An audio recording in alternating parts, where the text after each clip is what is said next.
Walang kinikilingan, walang pinoprotektahan, walang kasinungalingan. Serbisyong totoo lang.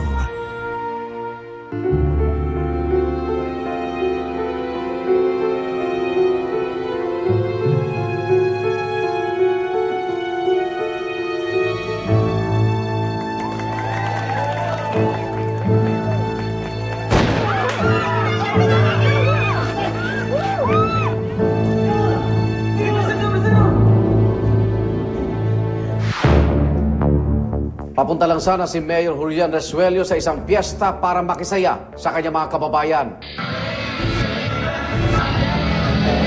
Pero bago pa man siya ganap na makibahagi dito, isang sunod-sunod na putok na ang umalingaw-ngaw.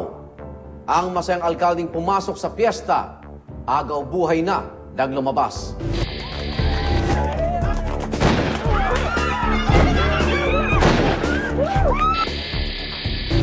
Ano nga ba ang motibo sa pagpatay kay Mayor Julian Resuello ng San Carlos City, Pangasinan? Gusto nilang ipatumba para pagdating ng sila na naman daw ang uupo. Yung salita ng isang conspirator, kung salita lang niya yung panghahawakan, hindi pwedeng gamitin laban sa ibang mga isinasama o dinadawit niya sa kaso. Yun naman talaga ang nangyari, no? Politically motivated yung pagkakapatay sa father ko. Kasi ang akala siguro nila, kung nawala na yung puno, wala na rin yung mga sanga, no? Hindi nakakayaning tumayo. Magandang gabi. Ako naman na Arnold Glavio. Ang mga tanong ng kahapon, sisya sa atin ngayon dito sa Case Unclosed.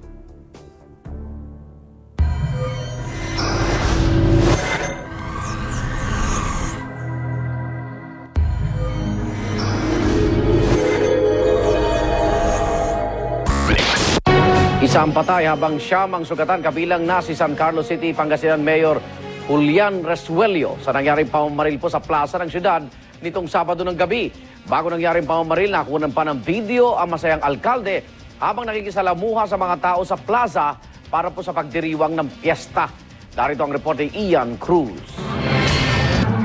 Masaya si San Carlos City, Pangasinan Mayor Julian Resuello nang dumating siya sa plaza kasama ang aktor na si Dingdong Dantes para sa pagdiriwang ng kapistahan Sabado ng gabi.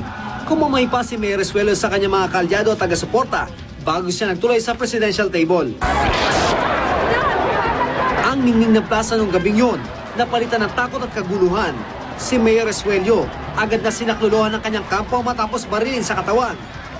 After a few minutes, biglang tak-tak-tak, kala ko fireworks lang. Paglingon ko, nakita ko yung mga tao nagtatakbuhan. Muntikan pang magkaroon ng stampede, no? Kawawa nga yung mga bata. Ang ginawa ko, hinanap ko ang father ko. Tapan yung mga kapitan ko, sabi nga nung tumatakbo, patakbo sa akin, paharap sa akin.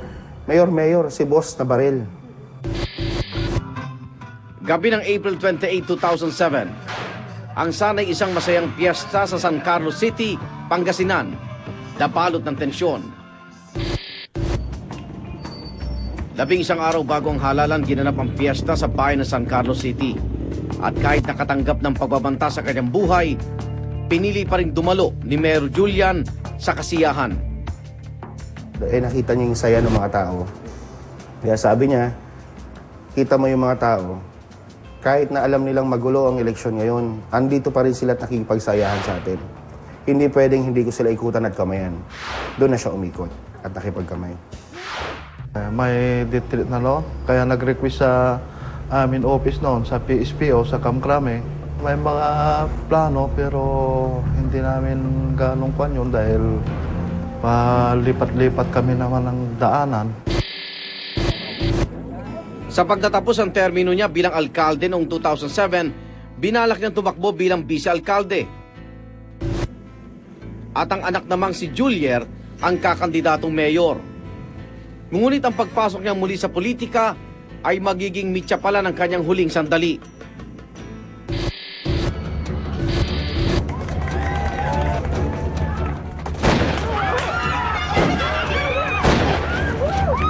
Pak, pag ganun, tumba lahat sila. Kasi mga tao ganunan na, hindi na alam kung saan pupunta.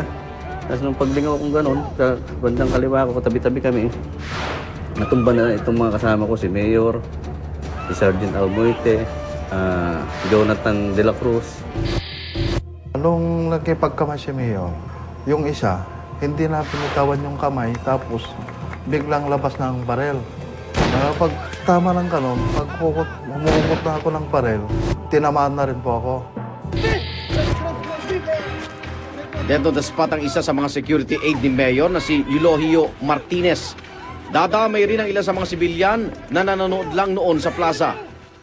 Sabay takbo ko ngayon, nakita ko yung father ko, nakadapa na.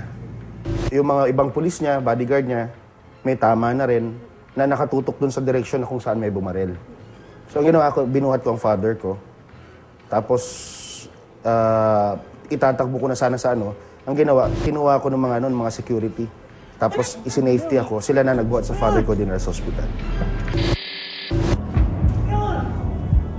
Dali-daling dinala sa Blessed Family Doctors General Hospital si Mayor Julian Resuello. Pero kinailangan pa rin niyang ilipad sa isang pribadong ospital sa Maynila. Ngunit makalipas ang 2 araw, hindi na rin kinaya ng alkalde ang huli niyang pakikipaglaban.